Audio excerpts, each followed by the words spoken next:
Viral seleb papan atas fashion show dengan punggung bekas kerokan. Dalam peragaan busana atau fashion show, penonton disuguhkan penampilan para model dengan busana yang menawan. Ajang ini juga jadi panggung bagi desainer untuk unjuk karya. Tak jarang, busana yang dipamerkan begitu unik dan eksentrik.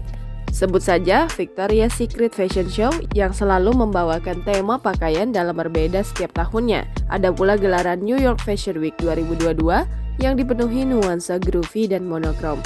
Tak ketinggalan, gelaran Met Gala kerap menyajikan pagelaran busana nyentrik dari para selebritas papan atas dunia.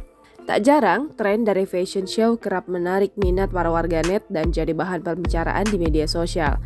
Di Indonesia sendiri, terdapat banyak fashion show yang unik dan eksentrik. Salah satunya digelar pada hari ulang tahun Transmedia, Rabu 15 Desember 2021 lalu.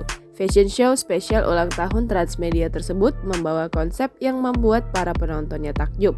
Berbeda dari kebanyakan fashion show, kali ini para model justru memakai baju backlist dan menunjukkan punggung belang-belang habis kerokan. Barisan selebritas papan atas tanah air seperti Jessica Iskandar, Aura Kasih, Tias Mirasih, Marsyah Arwan, dan Jolene Marie berjalan anggun dengan punggung bekas kerokan sambil diiringi lagu Sampai Kau Jadi Milikku dari Judika. Momen ini pun menjadi viral dan dibahas oleh netizen di media sosial seperti yang dilansir akun Instagram Lambe Turah Official.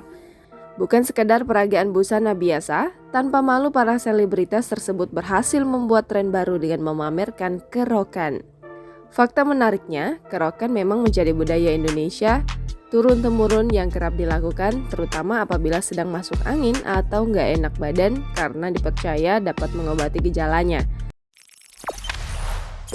Jangan lupa subscribe, share, komen, dan like ya!